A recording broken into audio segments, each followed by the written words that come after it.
Everyone, welcome back to our channel Be My Mentor. तो जैसे कि हम लोगों ने लास्ट वीडियोस में देखा, हम लोगों ने दो चैप्टर्स की 20 क्वेश्चन कवर कर लिए हैं, जो कि चैप्टर नंबर 1 फिजिक्स का है, चैप्टर नंबर 2 भी फिजिक्स का ही है। अब जो आज डिस्कस करने वाले इस वीडियो में वो चैप्टर नंबर 3 है, जो कि हम 20 क्वेश्चन डिस्कस करेंगे इसमें, जो कि आपकी सीयूईटी बेस्ड होंगे और बोर्ड बेस्ड होंगे। काफी क्वेश्चन इसमें मोस्टली सीयूईटी भी बेस्ड हैं, जो कि दोनों में कॉमन है। ठीक है, तो हम इस जो पैटर्न टाइप रहेगा वो एमसीक्यू ऑलरेडी आप देख चुके हैं पिछले वीडियोस में। तो ज्यादा टाइम वेस्ट ना करते हुए आगे बढ़ते हैं। ठीक है, क्वेश्चन नंबर 1 डिस्कस करते हैं पहले। तो क्वेश्चन नंबर 1 क्या बोलता है? क्वेश्चन नंबर 1 बोला था electric field inside a uniform charge conductor is. अगर कोई यूनिफॉर्मली चार्ज कंडक्टर है ना, तो उसके अंदर जो इलेक्ट्रिक फील्ड होगी वो कैसी होगी? तो इसका आंसर है यूनिफॉर्म।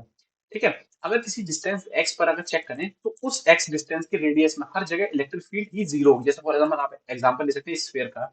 तो अगर आप सेंटर से एक्स डिस्टेंस पे लेंगे तो उस रेडियस का जो एक्सिस रेडियस का जो स्फीयर बनेगा उस पे इलेक्ट्रिक फील्ड सेम रहने वाली। तो आंसर क्या है? यूनिफॉर्म। क्वेश्चन नंबर 2 पे चलते हैं। Which of the following statement is not true? Not true, देखिए अक्सर कर ये बच्चे गलती कर देते हैं कि क्वेश्चन में नॉट ट्रू बोला जाता है, लेकिन आप ट्रू चीजें मार्क एकदम देखा, पहला ऑप्शन देखा ट्रू है, मार्क करके आ गए अरे ये तो सही होगा, पर ये गलती हो जाती है। ठीक है, तो which of the following is not true about electric current? Electric current के बारे में क्या ट्रू नहीं है? ठीक है, तो चलिए, resistance is equal to rho L by A. ये ये फॉर्मूला है रेजिस्टेंस का। ठीक है, तो जो रो है वो क्या है? मटेरियल प्रॉपर्टी है। जो वायर जिस मटेरियल से बना है उसकी प्रॉपर्टी है। एल क्या है? लेंथ है। ए क्या है? Area, cross section area. तो ऑप्शन नंबर ए देखते हैं, फ्लो ऑफ इलेक्ट्रिक करंट। जी, फ्लो ऑफ इलेक्ट्रिक करंट है ना। और जो कहना चाहिए जो इलेक्ट्रिक करंट है वो वो चार्ज का फ्लो है ना। तो ये बात सही है, इसकी डेफिनेशन में आता है। ऑप्शन नंबर बी बोल रहा है जो करंट है वो स्केलर क्वांटिटी है। नहीं, करंट एक वेक्टर क्वांटिटी है। तो option number B is the wrong answer, है ना। तो हमारा आंसर सही क्या हो जाएगा? बी, क्योंकि इसमें नॉट करेक्ट पूछा है। ठीक है, इस कट का मतलब आंसर नहीं, कट का मतलब ये स्टेटमेंट गलत है, इसलिए ये आंसर सही होगा, क्योंकि ऑप्शन में नॉट ट्रू पूछा है। Not true. चलिए ऑप्शन क्वेश्चन नंबर 3 पे चलते हैं।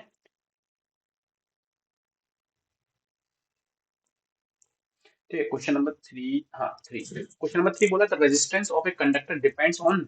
जो रेजिस्टेंस है कंडक्टर का वो किस पे डिपेंड करता है? जैसे कि हमने पिछले फॉर्मूला देखा, resistance is equal to rho L by A. ठीक है, रो एल बाई ए। रो क्या है? मटेरियल की प्रॉपर्टी। एल क्या है? Length of that wire. A क्या है? Cross section area. ठीक है, तो ऑप्शन नंबर ए देखेंगे कि वो लेंथ पे डिपेंड करता है। हाँ सही बात है। क्रॉस सेक्शन एरिया देख सकते हैं फॉर्मूले से, ए पे डिपेंड करता है। सही बात है। रो मतलब मटेरियल की प्रॉपर्टी, तो रो पर भी डिपेंड करता है। तो all of these is the correct answer. ठीक है, all of these is the correct answer, all of these. चलिए आगे बढ़ते हैं, क्वेश्चन नंबर 4 पे चलते हैं। क्वेश्चन नंबर 4 क्या बोला है? The unit of electric power is. तो इलेक्ट्रिक पावर की यूनिट होती है वो होती है watt. Option number B is the correct answer, है ना। Option number B, option number B is the correct answer. ठीक है, चलिए आगे बढ़ते हैं। क्वेश्चन नंबर 5 क्या बोल रहा है?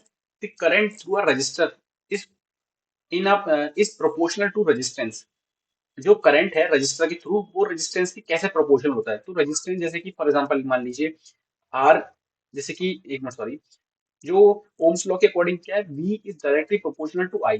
यानी कि जो वोल्टेज है वो करंट के डायरेक्टली प्रोपोर्शनल होता है। जब ये प्रोपोर्शनलिटी या कांस्टेंट हटाते हैं तो क्या एक कांस्टेंट आता है, उसको बोलते हैं रेजिस्टेंस R, है ना।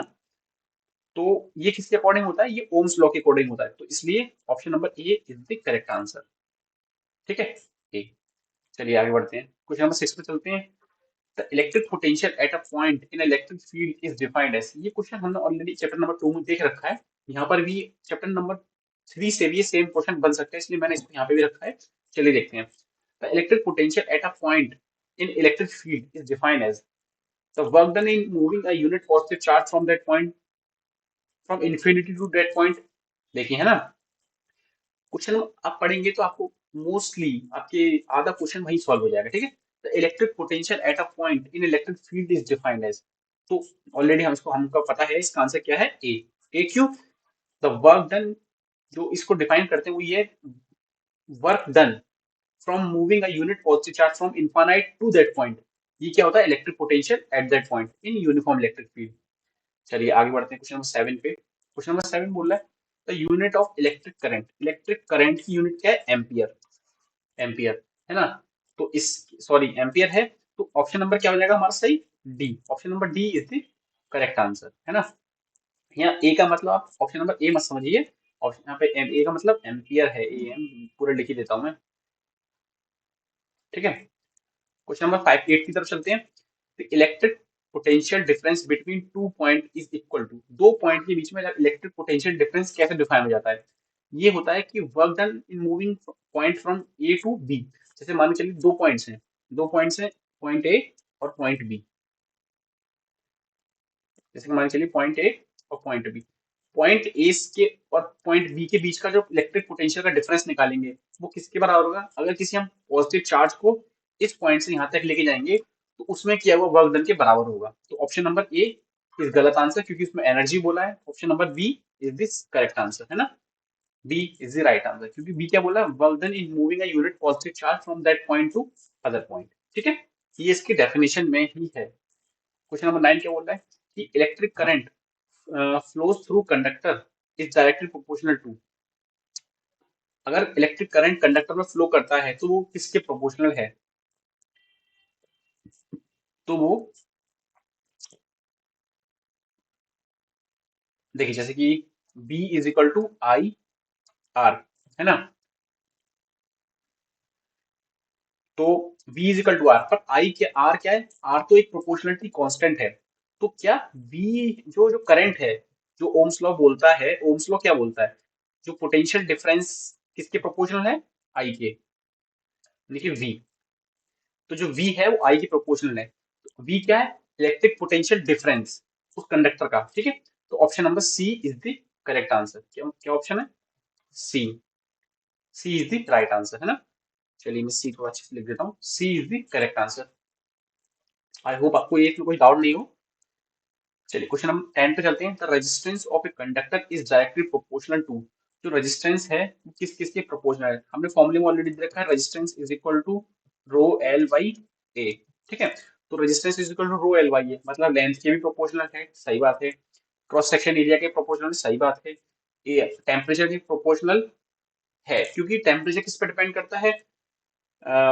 टेम्परेचर। अब देखिए लेकिन यहाँ पे प्रोपोर्शनल है लेकिन डायरेक्टली है इनवर्सली किस तरीके से हमें नहीं पता है। तो डायरेक्टली प्रोपोर्शनल किसके हो जाएगा? इस अगर डायरेक्टली प्रोपोर्शनल देखेंगे तो लेंथ के हो जाएगा, अगर इनवर्सली प्रोपोर्शनल देखेंगे तो एरिया के हो जाएगा।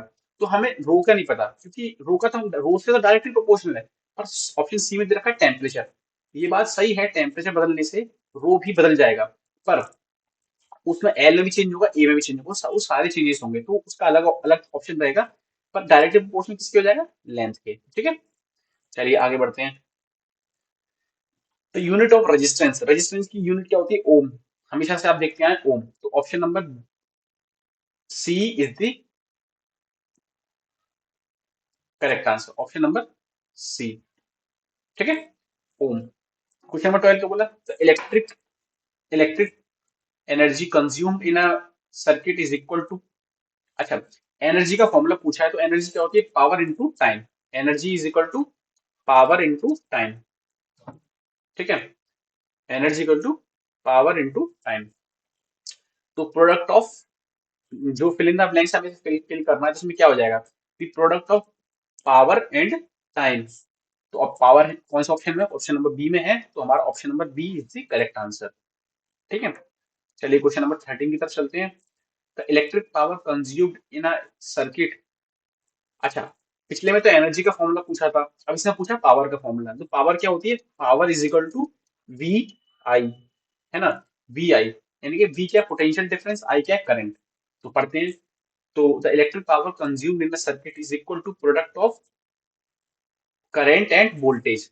वोल्टेज ऑलरेडी क्वेश्चन में दे रखा है तो हम इसका आंसर क्या हो जाएगा? करंट। करंट का मतलब option number A is the right answer है ना। चलिए क्वेश्चन नंबर 14 की तरफ चलते हैं। The device that is used to increase the resistance in the circuit. Resistance को इंक्रीज करने के लिए हमें क्या? रजिस्टर लगाना पड़ेगा है ना। तो option number B is the correct answer. ये तो आपको डेफिनेशन से ही क्लियर हो रहा है। B is the correct answer. 15 चलते हैं। A device which is use to convert electric energy into heat energy.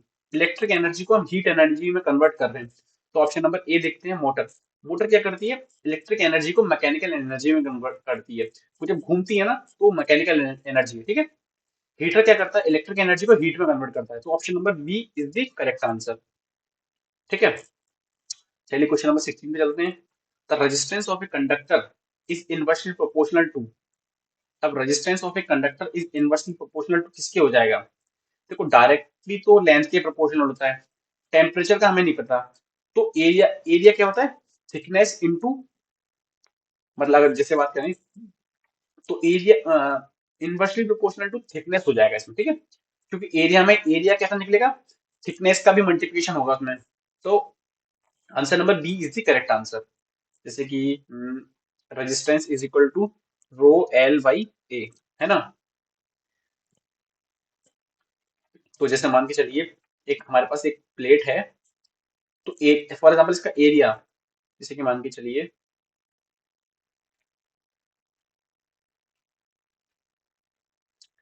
ये समझ जाइए कुछ फिगर है ना, ये इस तरीके से है, ये इसका सामने है। तो ये क्या है, इसकी थिकनेस है, ये, है ना। तो ये एरिया में निकालेंगे तो थिकनेस इंटू ब्रेथ हो जाएगा। तो थिकनेस पे डिपेंड करेगा, है ना। चलिए क्वेश्चन नंबर 17 की तरफ चलते हैं। Which of the following is not a property of an electric current. Current की क्या प्रॉपर्टी नहीं है, ठीक है। तो which of the following is not a property of current. Option है रेजिस्टेंस, कंडक्टेंस, कैपेसिटेंस। तो आई थिंक इसका आंसर क्या होने वाला है, आपको मुझे बताएगा। इसको अभी हम डिस्कस करते हैं। मुझे लगता है थोड़ा सा इस क्वेश्चन में कुछ गड़बड़ी है, कुछ मिस हुआ है इसमें। आई थिंक इसमें जो क्वेश्चन में थोड़ा सा प्रॉपरली क्लियर नहीं किया, ये पूछना क्या चाह रहा है ना। तो चलिए अभी आगे बढ़ते हैं, इसको छोड़ देते हैं। मैं आपको ये बाद में अगले वीडियो में डिस्कस कर दूंगा ये, कि इसमें कुछ मिस्टेक हो गई है। क्वेश्चन नंबर 18 चलते हैं। 18 क्या बोला है, the device this is used to measure electric current. Electric current किससे मेजर करते हैं, आपने देखा होगा लैब में, अमीटर से मेजर करते हैं ना। वोल्ट मीटर से क्या करते हैं, वोल्ट मीटर से मेजर करते हैं वोल्टेज, ठीक है। तो चलिए आगे बढ़ते हैं। अमीटर किसमें, ऑप्शन नंबर बी में दे रखा है, तो option number B is the correct answer, है ना। क्लियर नहीं हुआ, B is the correct answer. चलिए आगे बढ़ते हैं। आई थिंक पेन आज कुछ दिक्कत कर रहा है, देखना पड़ेगा इसको। Electric current flows through a conductor because, जो इलेक्ट्रिक करंट है वो कंडक्टर में क्यों फ्लो करता है। ऑप्शन नंबर ए चेक करते हैं। कंडक्टर हैज पॉजिटिव चार्ज, सही बात है। या कंडक्टर हैज नेगेटिव चार्ज। देखिए पॉजिटिव चार्ज ऐसी कोई चीज होती नहीं है, there is always a flow of electrons, है ना। तो जब इलेक्ट्रॉन्स जगह खाली करते हैं, जो होल बचता है, तो उसको हम ऐसा मान लेते हैं कि वहां पे पॉजिटिव चार्ज है। तो the conductor has negative charge, यानी कि इलेक्ट्रॉन्स हैं। तो option number B is the correct answer, है ना। Option number B is the correct answer. मतलब करंट फ्लो होता है due to charge, charge flow. Current is the always the flow of charges, charges मतलब electrons, ठीक है। चलो question number 20 की तरफ चलते हैं। 20 क्या बोला है, resistance of a conductor. Resistance of a conductor, तो फॉर्मूला लिख लो यहाँ पे सीधे, resistance is equal to rho L by ए।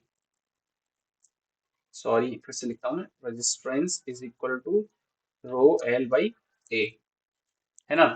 तो अगर हमें रेजिस्टेंस को, जैसे ऑप्शन नंबर, अब इसमें ऑप्शन चेक करना पड़ेगा, क्वेश्चन में सिर्फ डायरेक्टली बोला resistance of a conductor, and option से चेक करना पड़ेगा हमें। तो increase with increase in length, सही बात है, इंक्रीज होगा इन इंक्रीज इन लेंथ। तो option number A is the correct answer, है ना। Option number A is the correct answer. क्या दिक्कत हो रही है आज ये, ए इज द करेक्ट आंसर, है ना। Increase with decrease in length, नहीं बात है, डिक्रीज करेंगे लेंथ को तो डिक्रीज हो जाएगा। सी क्या बोल रहा है, increase with increase in cross section area. Cross section area को बढ़ाएंगे ना, तो रेजिस्टेंस क्या है, वो इनवर्सली प्रोपोर्शनल है एरिया के, तो वो घट जाएगा। अगर एरिया को डिक्रीज करेंगे तो रेजिस्टेंस बढ़ जाएगा। तो option number A and D is the correct answer, ठीक है। ये मल्टीपल चॉइस बन सकता है, एमसीक्यू। क्वेश्चन नंबर 21 और 22 बोनस क्वेश्चन है, डिस्कस कर लेते हैं इसको एक बार। Resistance of a conductor is directly proportional to, directly proportional to किसके, लेंथ के है। लेंथ की ऑलरेडी मैंने डिस्कस कर दिया है, ये लेंथ की डायरेक्टली प्रोपोर्शनल है। तो option number A is the correct answer.